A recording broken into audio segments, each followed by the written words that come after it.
तुम कौन हो वत्स? मेरा नाम मालव जी है।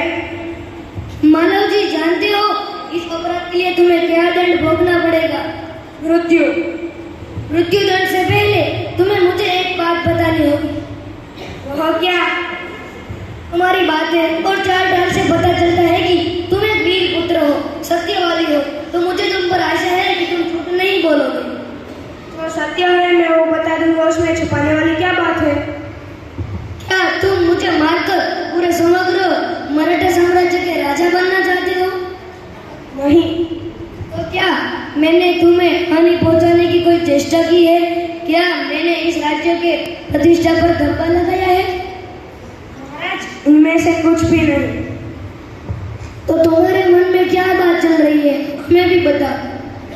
यदि आप पूछते हैं तो सुनिए। मेरे पिताजी आपकी सेना में सैनिक थे। उनको मरे आज 2 वर्ष हो चुके हैं। उन्होंने देश की रक्षा के लिए अपने प्राण न्यौछावर कर दिए थे। उनके मरने के बाद हमारे घर में मैं और मेरी माता 2 ही प्राणी बचे हैं। पिछले 3 महीनों से हमें भरपेट अन्न मिला भी दुर्बल हो गया। हमें ऐसी विचार में बैठा था कि मनुष्य सब कुछ सहन कर सकता है, लेकिन पेट की भूख सहन नहीं कर सकता। तब एक सैनिक ने आके मुझे बोला कि तुम शिवाजी की हत्या कर दो, मैं तुम्हें धन दूंगा। इसी धन की लालसा में मैं आपका हत्या करने के लिए तत्पर था। मैं आपकी हत्या करने आया तब आप अचानक से उठ खड़े हुए। अच्छा, ये बात है। तुम्हारे घर में इतना सारा कष्ट था तो तुम मेरे पास क्यों नहीं आई? मेरे आने की क्या आवश्यकता थी? जिस सैनिक ने देश की रक्षा के लिए अपने प्राण न्यौछावर कर दिए थे, उसके परिवार की पालन पोषण की चिंता करना तो आपका कर्तव्य है। खाना जी, जाओ इसे ले जाओ और जेल खाने में बंद कर दो और इसे मृत्युदंड की सजा दी जाएगी। महाराज, मरने से पहले मेरी माँ के दर्शन करने की एक आखिरी इच्छा है। अच्छा, अगर तुम अपनी माँ के दर्शन करके न लौटे तो? मैं एक वीर पुत्र हूँ। मैं प्रतिज्ञा करता हूँ कि मैं मेरी माँ के दर्शन करके जल्दी ही लौट आऊंगा। यदि जाओ, देख लेना। तानाजी, इस बालक में वीरता कूट-कूट कर भरी है। साथ में यह अपनी माता का भी भक्त है। ऐसे ही बालक बड़े होकर अपने माँ बाप के लाज रखते हैं। तुम्हारी क्या राय है? महाराज, आप क्या कहते हो? मैं तो इसकी वीरता और साहस पर मुग्ध हूँ। तानाजी, तुम्हें पता है इस बालक के साथ मैं कैसा व्यवहार करूँगा? नहीं महाराज। मैं इसकी परीक्षा लेने के पश्चात इसको मृत्युदंड से मुक्त कर अपनी सेना में भर्ती कराऊंगा। मुझे इस पर विश्वास है कि अपनी माता का लाज जरूर रखेगा। घातक के साथ इतने दया भी धन्य है। मारने वाले से ज्यादा बचाने वाला अधिक शक्ति होती है। तुमने आज मेरी जान बचाई है, मैं तुम्हारा सदा आभारी रहूंगा। महाराज, आप क्या कहते हो? मैं तो आपका दास हूँ। स्वामी की रक्षा करना दास का कर्तव्य है। उसमें आभारी होने वाली क्या बात? धन्य है तानाजी, तुम्हारे जैसे ही सेनानायक के ऊपर भारत माता हमेशा गर्व करेगी। जाओ, थोड़ी देर विश्राम कर दो। आओ पुत्र।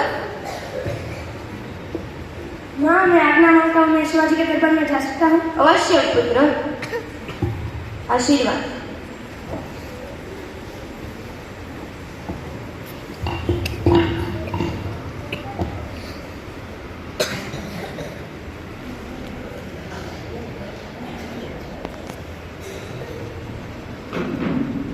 महाराज, एक बालक आपको मिलना चाहता है।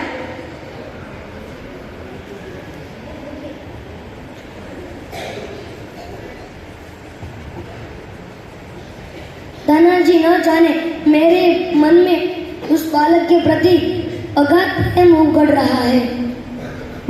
जब से वो मेरे सामने से गया है तब से मैं उसी के बारे में सोच रहा हूँ। महाराज, यह उसकी वीरता और साहस का फल है। तुम सोच सकते हो मैं उसकी वीरता पर मुग्ध हो गया हूँ। इतनी छोटी अवस्था और इतना साहस। जिस शिवाजी के नाम से पूरी मुगल सेना कांपती है, उस शिवाजी के आगे एक बालक का इतना साहस। क्या महाराज, इसमें भी कोई संदेह?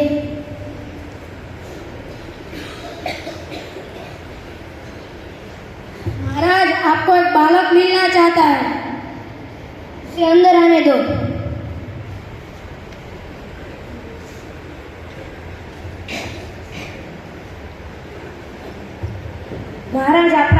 भी हाजिर है।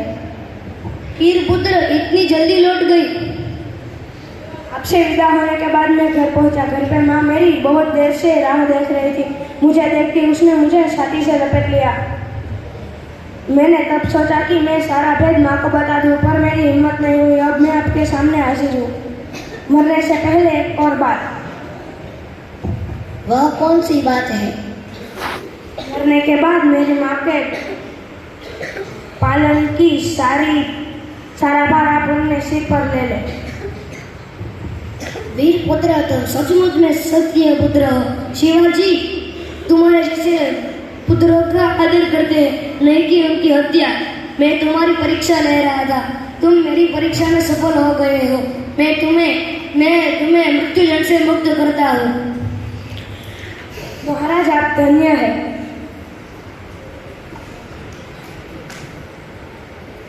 जैसे बालक तुम अपनी माँ का दुख के प्रति दुखी होकर व्याकुल बैठे हो, वैसे ही मैं भी अपनी माँ भारत माता के विचार में व्याकुल हूँ। कब मैं सोच रहा हूँ कि कब हमारा भारत आजाद होगा। आपने मुझे जीवन दान दिया है। यह शरीर आपका है, इसमें प्राण भी आपके लिए। जब तक इस शरीर में प्राण है तब तक मैं भारत माँ की सेवा के लिए पीछे नहीं हटूंगा। मुझे तुम पर यही आशा थी।